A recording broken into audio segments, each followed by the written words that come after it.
Bonjour à tous et heureux de vous retrouver pour cette émission. Nous partons à la rencontre d'un diocèse qui n'a pas de territoire et qui pourtant concerne des milliers d'âmes de par le monde. Il s'agit du diocèse aux armées avec 420 000 militaires et civils de la défense et leurs familles. Nous accueillons Monseigneur Luc Ravel. Bonjour. Bonjour. Un grand merci d'être avec nous. D'ailleurs, on peut voir la spécificité de votre diocèse à travers votre croix pectorale Oui. Qui manifeste... Eh bien, au moment où j'ai été nommé évêque, tout simplement, je pensais à me faire faire une croix pectorale comme tous les évêques. Et puis, un aumônier m'a dit, mais vous savez, Monseigneur, que le soleil ne se couche jamais sur votre diocèse, formule qu'on attribuait à Charles Quint. Et alors du coup, ça m'a donné l'idée de faire représenter le monde terrestre derrière la croix. Et puis, dans un premier schéma, j'avais fait la terre aussi grande que la croix, pour finalement, en méditant un petit peu, me dire que l'amour de Dieu est plus grand que la terre. Bon, en tout cas, ça dit combien votre cœur est présent auprès de tous les militaires, en France bien sûr, ils sont très nombreux, mais aussi où qu'ils soient dans le monde extérieure. Juste un mot sur votre parcours, fils de général, polytechnicien, chanoine régulier de Saint-Victor à l'abbaye Saint-Pierre de Champagne, et le pape vous a appelé il y a maintenant près de 2 ans à devenir évêque aux armées, donc il vous a rappelé pour la vie militaire, ce qui vous fait parcourir la France, mais aussi visiter les militaires, donc on le disait, en opération extérieure, Dakar par exemple, et tous les théâtres où sont présents les militaires français. Oui, bien sûr. Là, il est directement dans ma tâche de visiter les militaires français, dans la mesure où précisément mon diocèse est dispersé. On vous voit là à Dakar, au Sénégal, avec... rencontrant à la fois la population et puis bien sûr tous ceux qui sont présents, les militaires présents. Alors tous les militaires présents, leurs familles, on l'a souligné tout à l'heure, et puis le climat dans lequel ils vivent, climat bien sûr, je veux dire géographique, mais aussi humain. Aux côtés de plus des hommes bien sûr qui vous sont confiés, mais plus de 200 aumôniers, des prêtres, des diacres, des laïcs qui sont au quotidien auprès de ces militaires. Oui, il nous faut parler d'aumônier, c'est le titre juste, c'est le titre administratif et puis je dirais aussi la manière d'être auprès des hommes. C'est un ministère surtout d'accompagnement. Et nous avons effectivement tout ce qui représente l'Église catholique, ça me réjouit beaucoup, des prêtres, à peu près 150 prêtres on va dire, et puis le reste, on a à peu près 230 aumôniers, se partageant entre diacres permanents et laïcs, hommes et femmes, ce qui n'est pas pour ne pas surprendre à certains moments nos militaires, lorsqu'ils voient arriver un aumônier femme, et on ne dit pas Madame l'aumônière, ce qui les blesse toujours, on dit Madame l'aumônier. Alors évidemment avec vous, Monseigneur Ravel, dans cette émission, nous allons parler de votre première lettre pastorale intitulée En terre de laïcité, l'occasion de revenir avec un peu de recul sur ces débats qui ont beaucoup chauffé autour de la laïcité, et puis bien sûr sur les grands temps forts de l'actualité du diocèse aux armées. Mais une réaction d'abord, puisque c'est le moment, la béatification du pape Jean-Paul II, qui marque bien au-delà des cercles catholiques. Comment vous expliquez au fond cette aura du pape polonais dont le propos exigeant a pourtant régulièrement suscité de profonds débats à travers le monde?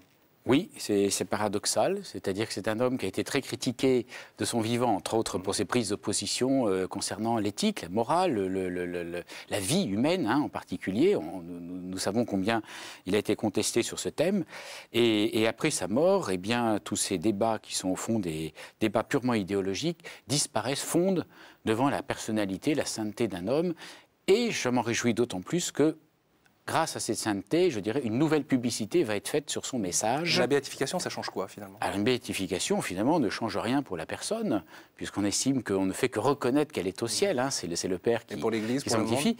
Mais pour l'Église et pour le monde, c'est vraiment avoir dans cette personne un modèle singulier de sa vie et de son message. Un pape engagé pour la paix du canal de Beagle, du conflit du canal de Beagle jusqu'à l'Irak, bien sûr, on se souvient de ses nombreuses positions. C'est tout un symbole pour une génération. Est-ce que vous pensez que le pape Jean-Paul II a marqué le monde militaire français? Là, je ne sais pas comment il a marqué les consciences. Ce dont je suis sûr, c'est qu'il a marqué d'un saut définitif le contexte international et la notion de paix. Oui, il a eu confronté aussi à septembre 2001. Voilà, exactement. Donc il a eu avec 1989 aussi la chute du rideau de fer. Ce sont des éléments déterminants dans lesquels il a été un instrument incontestable, sûrement au plan spirituel, mais aussi au plan diplomatique, par la pression, par son aura. Et on peut dire que c'est un homme qui aura vraiment joué dans l'univers politique national et international un rôle de prophète et de témoin, comme le Seigneur veut que nous soyons en tant que chrétiens. Dans un contexte très perturbé, on le voit encore en ce moment, bien sûr les révolutions dans le monde arabe, les mouvements au-delà, en Irak bien sûr, l'instabilité dont on parle beaucoup moins en ce moment, mais ça reste extrêmement complexe, l'Afghanistan bien sûr, la Côte d'Ivoire. Que faut-il retenir dans ce contexte multilatéral et extrêmement difficile ? Si ça génère beaucoup d'angoisse. Bien sûr, ça génère une angoisse terrifiante. Il se fait qu'il y a aussi au Japon ce qui s'est passé ces derniers mois avec ces ébranlements et autres. Et j'ose les comparer, hein, même si ce n'est pas du même ordre, j'en suis tout à fait d'accord. C'est-à-dire que d'un côté, on a des personnes qui sont victimes de séismes naturels. De l'autre, on a aussi des personnes qui sont victimes, mais de choix politiques qui auraient pu être autres quand même. Hein. Donc je mets ces bémols, mais néanmoins, je trouve intéressant la comparaison et la simultanéité, si j'ose dire, parce que nous sommes dans un monde aujourd'hui qui n'est pas fixe, stable, mais on sent une espèce de fluidité, on sent des espèces d'immenses plaques tectoniques, économiques aussi, politiques, qui bougent, qui se râpent, qui frottent. Et puis, il y a des endroits qui paraissent très développés, très structurés. Subitement, ça éclate avec des tsunamis spirituels ou humains et des bains de sang à la clé. Et du coup, Jean-Paul II, lui, dans tout ça, quelle voie il Jean-Paul II, ouvre, qui a été le pape de ma jeunesse, qui a été le pape de mon sacerdoce, et un des 3 piliers de mon épiscopat, puisque j'ai choisi 3 personnes singulières.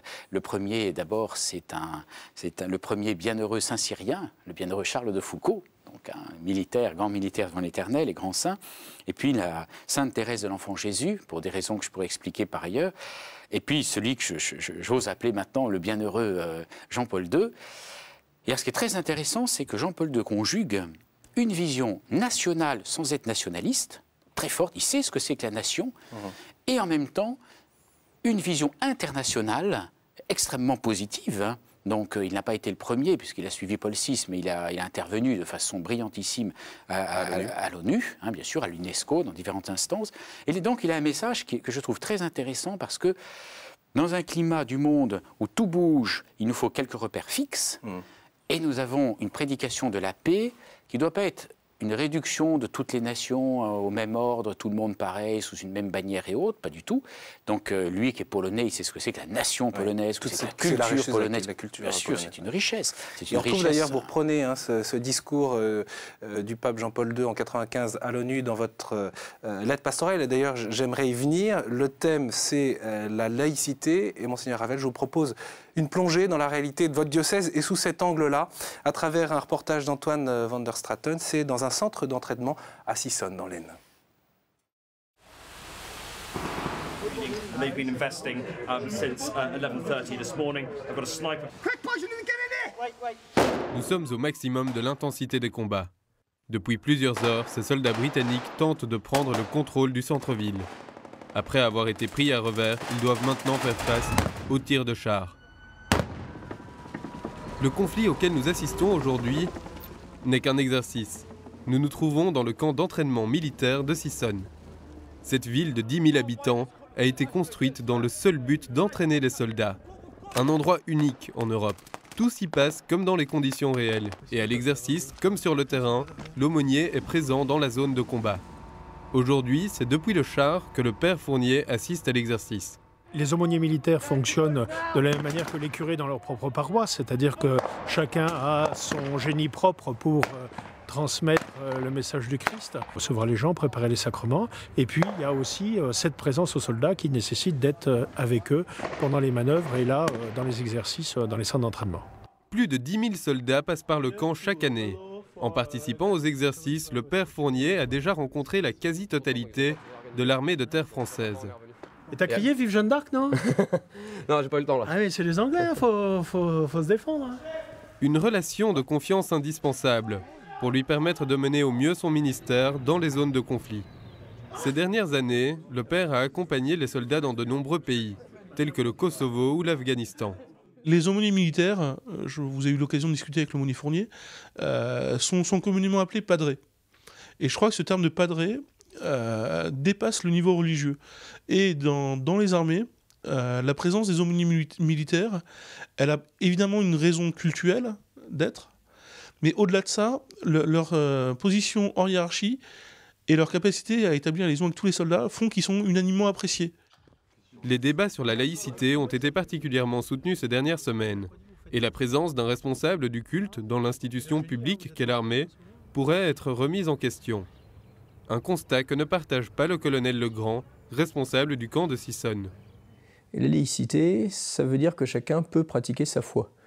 Nous, notre métier fait qu'on est parfois loin de nos paroisses, et donc il faut qu'on ait un support spirituel, et qu'on ait quelqu'un qui soit capable de nous dispenser les sacrements. Donc la présence de l'aumônier garantit la possibilité de pratiquer notre religion en tant que catholique, où qu'on se trouve. Moi, tout ce que je peux dire, c'est qu'il y a un besoin spirituel en opération, que ce besoin est indéniable, et que l'aumônier y répond parfaitement. Non seulement c'est indispensable pour les militaires, mais c'est indispensable aussi pour les familles de militaires, pour les femmes, les enfants, puisqu'on peut se raccrocher sur eux, on peut les préparer aux différents sacrements. Moi, l'année dernière, mon numéro 3 donc, a été confirmé à Lourdes. Donc nous sommes partis à 7 avec l'aumônier à Lourdes, où on a passé 4 jours extraordinaires.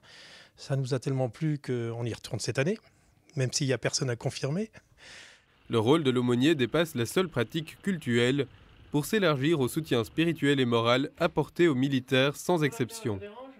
Le père et les médecins travaillent donc en collaboration, mais aussi un peu l'un pour l'autre. Nous, en tant que médecins, on aime bien aller voir l'aumônier pour se confier, parce que nous, on reçoit les gens, on a des entretiens, on consulte, mais il n'y a personne pour nous écouter, nous. Et c'est vrai que c'est salutaire d'avoir un aumônier pour aussi nous pouvoir se confier. Tous les matins, à 7 h, le père Fournier célèbre la messe. Au-delà du culte, la présence du père est un réel soutien humain au quotidien, mais surtout au combat, face aux dures réalités auxquelles les soldats peuvent être confrontés. L'an dernier, j'ai eu 3 morts en Afghanistan, et l'aumônier a été très présent aussi en permanence pour les 3 morts. Point particulier, le 3e était un musulman. Et l'aumônier musulman n'était pas encore sur le théâtre, c'est l'aumônier catholique qui a organisé toute la cérémonie religieuse musulmane. Ce qui a été assez original, mais qui est très très bien passé. Et là, on a un aumônier qui a vraiment apporté un témoignage très fort, parce que tout le monde a admiré, s'est posé des questions, et ça aide les gens à revenir vers la foi aussi. Nous ne sommes pas là pour faire du prosélytisme, il faut que les choses soient claires. Nous sommes là simplement, encore une fois, je le disais, pour témoigner par l'exemple. Le monde militaire est un monde spécifique pour exercer son apostolat, mais néanmoins le lieu est la source de beaucoup de contentement et de beaucoup de joie spirituelle, et où l'être sacerdotal d'un prêtre peut prendre toute sa dimension. On comprend bien quelle peut être la réalité donc, de la présence et la nécessité de ces aumôniers catholiques au sein même des opérations extérieures dans les camps, les casernements. Au fond, il y a quand même beaucoup de courage dans ceux qui témoignent, à qu'on vient d'entendre. Oui, et en même temps, ça ne me surprend pas de la part des militaires. D'abord parce qu'un militaire par mission, j'oserais dire par vocation, s'il n'est pas courageux, il ferait mieux, disons, de changer d'orientation tout de suite. Voilà. D'autant qu'aujourd'hui, pratiquement toutes nos unités sont appelées à être opérationnelles. Même un boulanger. Enfin, c'est une chose que d'être courageux au combat, et c'est autre chose que d'être courageux d'un point de vue de la liberté, oui, et puis, conscience alors, et liberté religieuse. Oui, mais parce que dans l'armée, à la fois, les gens ne s'affichent pas nécessairement, il peut y avoir un respect humain comme ailleurs, une loi du groupe, mais on en parle. On peut en parler. Les aumôniers, par exemple, sont visibles, ils ont leurs insignes, ils existent, ils font partie de l'organigramme. Donc, c'est pour ça que je trouve intéressant, puisqu'on a parlé de la laïcité, justement, lors de ce reportage, de dire, en dehors de tout contexte politique, polémique ou partisan, de dire, effectivement, nos armées sont un cas d'école de la laïcité. Vous dites, ça peut être même, l'armée présente une situation prophétique. Oui, au sens où, justement, on peut vivre une laïcité à la française, qui soit autre que celle qu'on imagine, c'est-à-dire surtout gommons tout, ne voyons plus rien, et puis dans la sphère privée, c'est-à-dire sous la guitoune ou dans la bannette du marin, mais surtout, alors que non, précisément dans nos unités militaires, s'il doit y avoir une chapelle, il y a une chapelle. L'aumônier, quel que soit son culte, parce qu'il y en a de 4 cultes, hein, catholiques, protestants, musulmans et israélites, voilà, ils existent, ils sont reconnus pourvu qu'ils soient nommés, et ceci ne pose pas de problème autre qu'ensuite la liberté de choix de chacun. Vous le dites dans votre lettre, dans votre première lettre pastorale, un gommage progressif de toute expression religieuse visible, qui peut être une tentation, notamment parce qu'il y a tout un tas de situations qui se présentent en France sur ces dernières années ou dernières décennies qui n'avaient pas lieu auparavant du fait de la présence de l'islam. Vous dites un gommage progressif de toute expression religieuse visible au nom de la sécurité publique, c'est comme déposer des bombes à retardement. Oui, parce qu'une religion a besoin de s'exprimer, a besoin d'avoir une expression.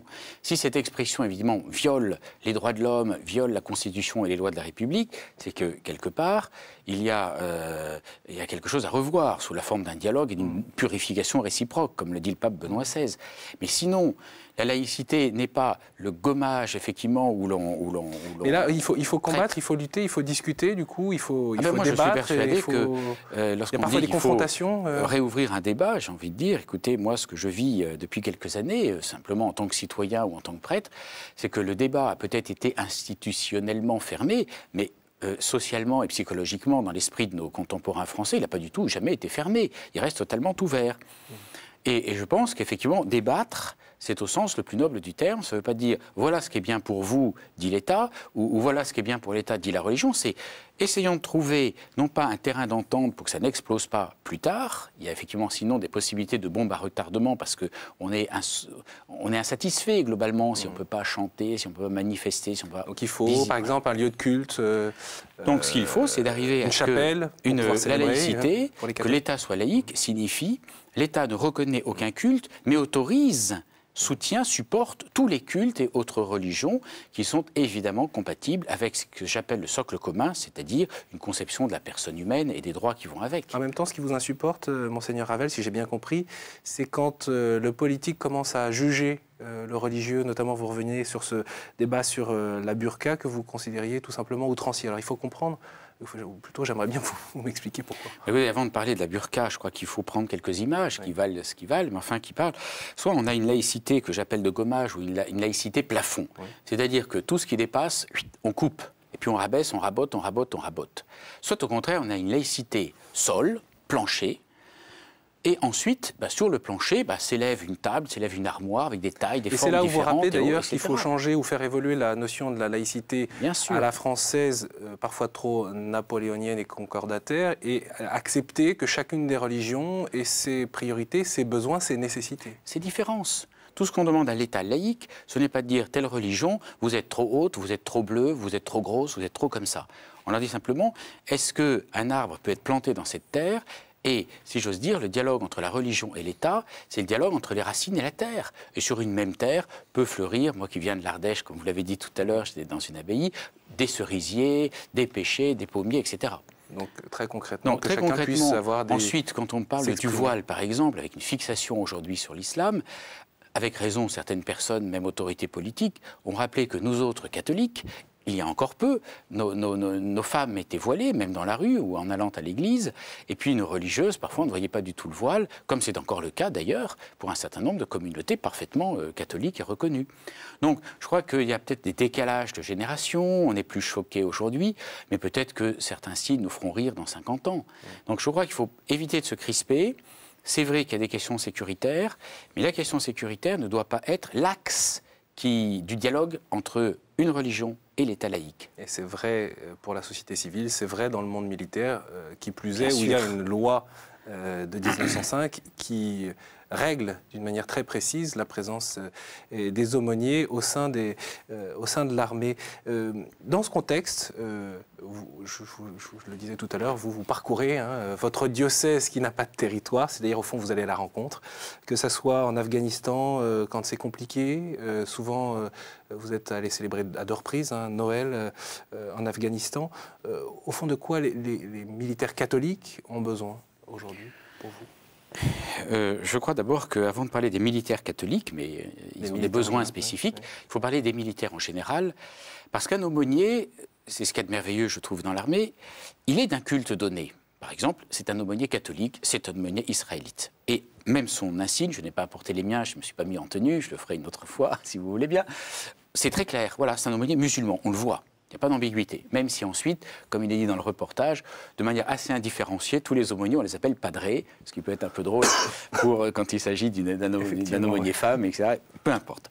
Ce qui est sûr, c'est que l'aumônier d'un culte précis est en même temps au service de tout le monde, d'un incroyant et autres. Si par exemple il est seul aumônier sur un bateau ou sur un site, il a le devoir, ça appartient à sa mission, hein, donc ce n'est pas simplement de l'humanisme éclairé, d'aller porter assistance spirituelle dans le respect de celui qui est peut-être en train d'être blessé ou mourant dans ses bras, ou qui vit une tension très forte de suicide, parce qu'il y a tout cela aussi. Hein. On voit tout de suite les morts au combat, mais il faut se dire qu'on vit dans des climats parfois difficiles, d'opérations intenses et autres, ou sur un bateau. Extrêmes, hein. Donc de tensions extrêmes, de promiscuité, qui aujourd'hui est de moins en moins bien supportée, parce que l'individualisme régnant ne nous aide pas à retrouver une cohésion, une force, à vivre dans des boîtes de sardines comme des sous-marins.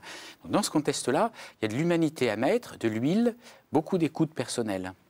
La présence aux soldats, c'est le cas par exemple à Djibouti, où on vous voit en tyrolienne. Ah ben, ma présence, quand j'y vais pour mes visites pastorales, évidemment, je rencontre les personnes, je rencontre les autorités militaires, même parfois aussi les autorités politiques du pays, ou bien les ambassadeurs et autres. Et puis, il m'est donné aussi de découvrir sur le terrain, ce qui m'intéresse, dans la mesure où je le peux physiquement, j'essaye de me maintenir en forme. Voilà, je découvre parfois à travers certains exercices, certains crosses régimentaires ou autres exercices de tyrolienne, ce que vivent les militaires. Et alors, ils sont à la fois très fiers, ils savent bien que je ne vais pas aller sur le terrain, je suis considéré comme une autorité, donc je ne vais pas être au premier rang du danger, mais ils sont très fiers de pouvoir me montrer réellement ce qu'ils font. C'est symbole de proximité, en fait, d'une certaine manière. Oui, tout simplement parce qu'il faut être hébreu avec les Hébreux, dit saint Paul, grec avec les Grecs, il faut être militaire avec les militaires, non pas au sens où je regretterais de ne pas porter les armes, mais moi aussi de tirer ou de tuer. Ça, non.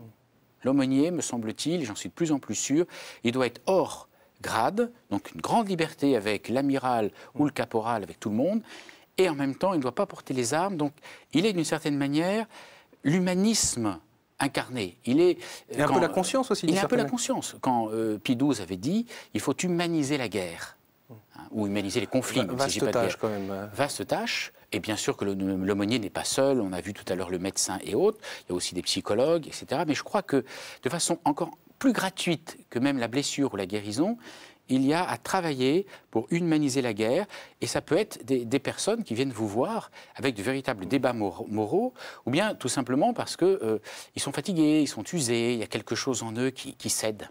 Et parmi cette présence qui est souvent invisible, il y a aussi la prière, et figurez-vous, je vous propose de regagner Notre-Dame-des-Champs à Paris, tout proche d'ailleurs des bureaux du diocèse aux armées, où se déroule une prière aux soldats tous les 3e jeudis de chaque mois.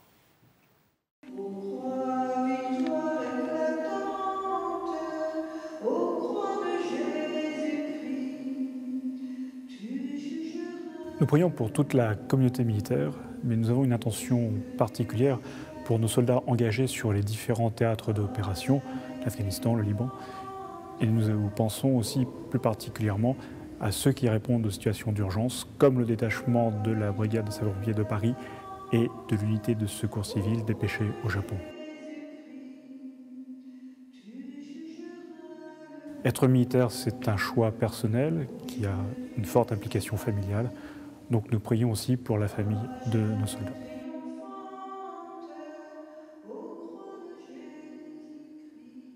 Le plus important pour nous, c'est que nous considérons l'armée comme l'appel à l'armée comme une vocation et non pas comme un métier, comme une profession.